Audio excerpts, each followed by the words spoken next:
جب انسان کی موت آتی ہے اور اسے لوگ غسل کے تختے پر لٹاتے ہیں تو ایک آواز دینے والا اسے آواز دے کر کہتا ہے، اے آدم کے بیٹے، تمہارے کان کہاں ہیں؟ آج کس چیز نے انہیں بہرا کر دیا؟ تمہاری آنکھیں کہاں ہیں؟ آج کس چیز نے انہیں اندھا کر دیا؟ آج تمہاری صاف ستھری زبان کہاں ہے؟ کس چیز نے انہیں گھنگا کر دیا؟ بتاؤ تو صحیح، آج تمہاری بہترین اور عمدہ خوشبو کہاں ہے؟ کس چیز نے انہیں بدل دیا؟ تمہاری دولت کہاں ہے؟ کس چیز نے تمہیں دوسروں کا محتاج بنا دیا؟ پھر جب اس کی لاش قبر میں رکھی جاتی ہے تو ایک پکارنے والا اسے پکار کر کہتا ہے، اے آدم کے بیٹے، تم نے دنیا کی دولت جمع کی تھی یا دنیا نے تمہیں اپنی لپیٹ میں لے لیا تھا؟ اے آدم کے بیٹے، تم نے موت کی تیاری کی تھی یا موت نے تمہیں اچانک آ پکڑا تھا؟ اے آدم کے بیٹے، میں نے تمہیں مٹی سے پیدا کیا تھا اور حضرت انسان بنا کر ایک بار پھر میں نے تمہیں مٹی میں ہی واپس کر دیا ہے۔ جب میں نے تمہیں مٹی سے پیدا کیا تھا اس وقت تمہارے کاندھے خالی تھے، لیکن آج جب تم دوبارہ اس مٹی میں آ رہے ہو تمہارے کاندھے پر گناہوں کا بوجھ لدا ہوا کیوں ہے؟ اور جب مردے کی پہلی رات ہوتی ہے، ایک تاریک اور اندھیری رات، قبر کی پہلی رات، تو ایک پکارنے والا پکار کر کہتا ہے، اے آدم کے بیٹے، آج تم ایک ایسی رات گزارنے والے ہو جس کی صبح میں کوئی مؤذن اذان نہیں دے گا۔ آج تم ایسی رات گزارنے والے ہو جس کی صبح میں تمہیں کسی نیک عمل کی طرف بلایا نہیں جائے گا، کیونکہ نیک عمل کرنے کا وقت جو ہے وہ گزر چکا ہے۔ اس کے بعد ایک دوسری آواز آتی ہے، اے آدم کے بیٹے، آج تمہیں سب چھوڑ کر جا چکے ہیں، تمہیں سب اس مٹی میں چھپا کر اور دفنا کر چلے گئے ہیں، اور اگر وہ لوگ یہاں تمہارے ساتھ رہتے بھی تو تمہیں کوئی فائدہ نہیں پہنچا سکتے تھے۔ تم نے مال جمع کیا لیکن غیروں کے لیے، تم نے دولت جمع کی غیروں کے لیے۔ اے آدم کے بیٹے، بتا تو صحیح، قبر کی اندھیری رات کو روشن کرنے کے لیے بھی کچھ لے کے آیا ہے یا نہیں لے کے آیا؟ صاحب، وہ وقت آنے والا ہے کہ جب سانس حلق میں اٹک جائے گی تب تو ڈاکٹر بھی لا علاج قرار دے رہے ہوں گے کہ اب اسے اٹھاؤ، گھر لے جاؤ، اس کی سانس حلق میں اٹکی ہوئی ہے، سانس باہر نکلنا چاہ رہی ہے۔ گھر والے روئیں گے، ماتم کی چٹائیاں بچھا دیں گے، کہیں گے اب جاؤ، کوئی جھاڑ پھونک والا لے آؤ، کوئی دم درود کرنے والا لے آؤ، ہو سکتا ہے وہ دم کرے، اس کی جان میں جان آ جائے۔ آج کسی کی دم، آج کسی کی پھونک نہیں چلے گی۔ اللہ فرماتا ہے یہ تو جھاڑ پھونک والے کو ڈھونڈ رہے ہیں، لیکن جس کی سانس حلق میں اٹکی ہوئی ہے وہ سمجھ گیا ہے کہ اب موت آ گئی ہے۔ صاحب، وہ گھڑی، وہ لمحہ، وہ وقت آنے والا ہے کہ جب دونوں انگوٹھے باندھ دیے جائیں گے، جب ناک میں روئی ٹھونس دی جائے گی، تجھے چٹا لباس لٹھے کا سوٹ پہنا دیا جائے گا، لوگ تجھے اٹھائیں گے، قبرستان لے جائیں گے، تجھے ایسی جگہ پہ جا سلائیں گے، ایسی دنیا میں چھوڑ آئیں گے جہاں کوئی بھی جاتا ہے واپس نہیں آتا۔ تیرے مرنے کے بعد تیری عمر کے بارے میں پوچھا جائے کہ تو نے عمر کہاں ضائع کی، تو نے عمر کہاں گزاری۔ پھر جوانی کے بارے میں پوچھا جائے گا کہ جوانی کہاں گزار کے آیا ہے تو؟ تیری جوانی آوارگی میں تو نہیں گزری، تیری جوانی کسی چوک پہ تو نہیں گزری، ساری رات سوشل میڈیا پر گندگی اور غلاظتیں تو نہیں دیکھتا رہا۔ اگر کوئی جواب نہ ہوا تو پھر کیا جواب دے سکے گا؟ کتنا خوش نصیب ہوگا وہ شخص جو کہے گا، مالک میں جوانی سجدوں میں گزار کے آیا ہوں، میری جوانی سجدوں میں گزری ہے، میری جوانی قیام میں گزری ہے، میری جوانی رکوع میں گزری ہے۔ جوانوں اپنی جوانی کو مالک کی چوکھٹ پہ لے آؤ، اپنی جوانی کو مالک کی دہلیز پہ لے آؤ۔ جوانی وہی ہے جو مالک کی چوکھٹ پہ گزر جائے۔ اپنی جوانی کو دین کی راہ پہ ڈھال لو۔ میرے نبی فرماتے ہیں میں اللہ کا حبیب ہوں، پھر فرمایا جو جوان جوانی میں توبہ کرتا ہے وہ بھی اللہ کا حبیب بن جاتا ہے۔ موت سے ڈر کر تو کہاں جائے گا، ہائے موت کے ڈر نے آخر تجھے موت کے قریب ہی پہنچا دیا۔ اے بندے، موت کی تکلیف دنیا اور آخرت کی سب تکلیفوں سے زیادہ سخت ہے۔ گنہگار شخص کے لیے کوئی دوسرا عذاب نہ بھی ہو تو موت کی تکلیف ہی ایسے شخص کے لیے کافی ہے کہ جو رب کی زمین پہ رہ کر بھی گناہوں سے باز نہیں آتا۔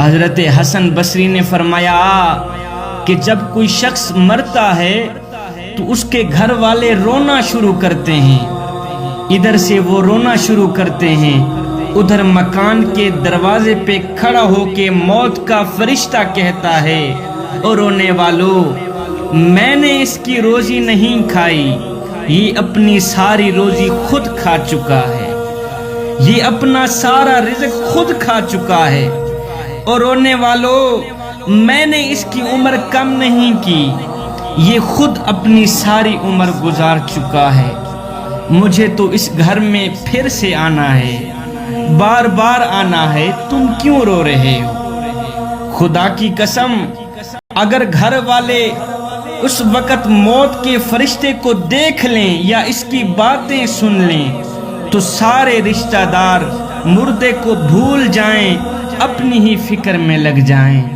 اے بندے، میرے رب کی رحمت تیرا بڑھ چڑھ کے انتظار کر رہی ہے، میرے رب کی رحمت تیرا بڑھ چڑھ کے انتظار کر رہی ہے۔ جب کسی گنہگار شخص کا، بدکار شخص کا جنازہ نکلتا ہے، لوگ اسے اپنے کندھوں پر اٹھاتے ہیں تو مردے کی روح چیخ چیخ کے کہتی ہے اور مجھے کہاں لے کے جا رہے ہو، اور اپنے ہاتھوں سے مجھے آگ میں پھینکنے جا رہے ہو، اور مجھ پہ کچھ تو ترس کھاؤ، کچھ تو رحم کرو، قبر کی آگ مجھے تو دور سے دکھائی دے رہی، وہ دیکھو قبر میں آگ بھڑک رہی ہے، اور ایک قبر کی آگ مجھے تو دور سے دکھائی دے رہی ہے، تمہیں دکھائی کیوں نہیں دے رہی؟ میرے حضور فرماتے ہیں مردے کی چیخ انسان کے علاوہ ہر چیز سنتی ہے، ہر چیز سنتی ہے، اگر انسان سن لیں تو بے ہوش ہو جائیں۔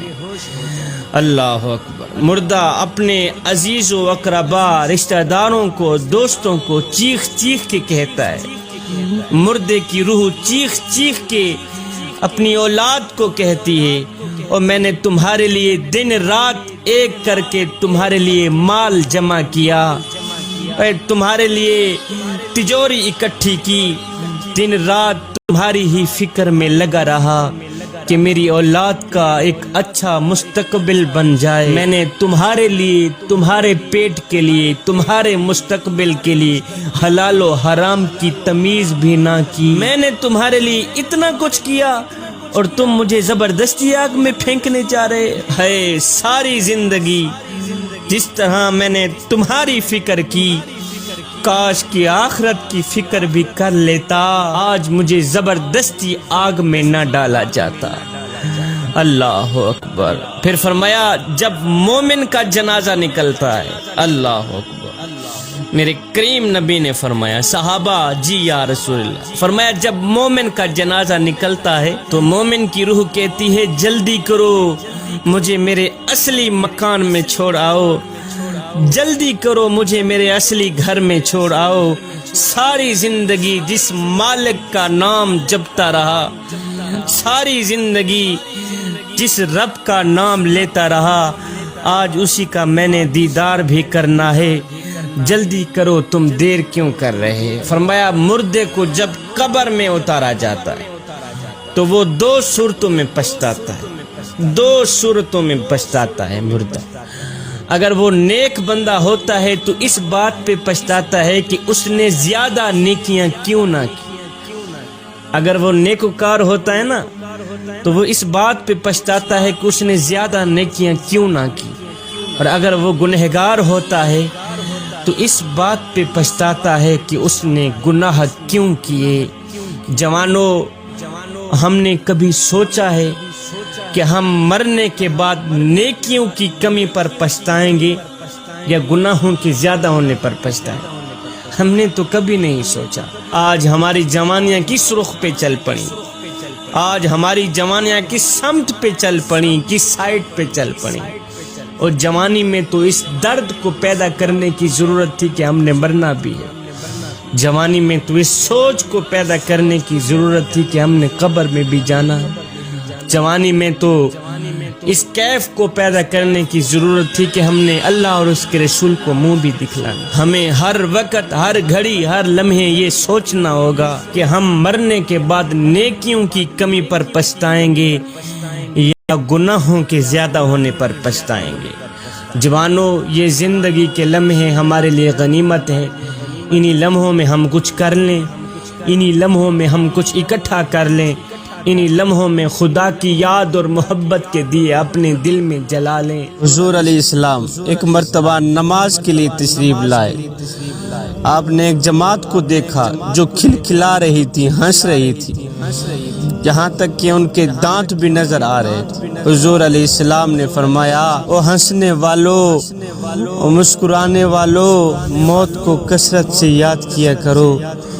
جو حالت میں دیکھ رہا ہوں اگر تم ایک بار بھی دیکھ لو تو ساری زندگی بیدار ہی رہو، تمہیں سونا بھول جائے، لہٰذا موت کو کثرت سے یاد کیا کرو۔ اور میں قبر پر کوئی دن ایسا نہیں گزرتا جس دن وہ یہ آواز نہ دے کہ او نادان، میں اندھیری کا گھر ہوں، روشنی لے کے آنا، تنہائی کا گھر ہوں، ساتھی لے کے آنا، اے مٹی کا گھر ہوں، کیڑوں کا گھر ہوں۔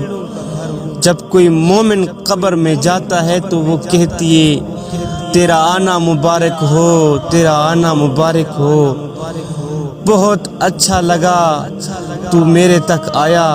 جتنے آدمی زمین پر چلتے تھے تو ان سب میں سے مجھے زیادہ پسند تھا، مجھے زیادہ عزیز تھا۔ میں یہ خواہش رکھتی تھی کہ تو کب میرے اندر آئے گا۔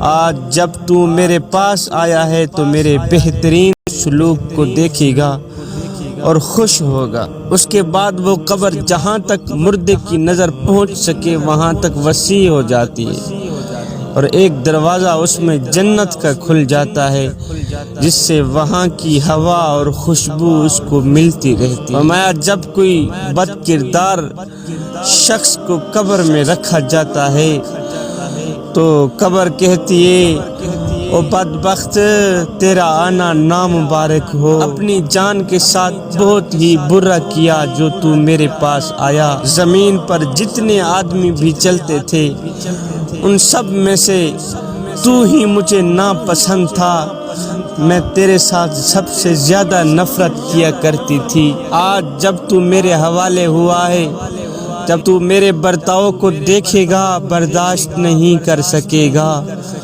تو روئے گا، پچھتائے گا۔ اس کے بعد وہ اس طرح اس شخص کو دباتی ہے کہ پسلیاں آپس میں ایک دوسرے میں پیوست ہو جاتی ہیں، اور 70 اژدہے اس پر ایسے مسلط ہو جاتے ہیں کہ اگر ایک بھی زمین پر پھونکا مار دے تو اس کے اثر سے زمین پر گھاس تک باقی نہیں رہے گا اور نہ ہی تو اگے گا۔ وہ اژدہا اس گنہگار شخص کو روزانہ ڈنگ مارتا رہے گا، وہ اس کو قیامت تک ڈستا رہے گا۔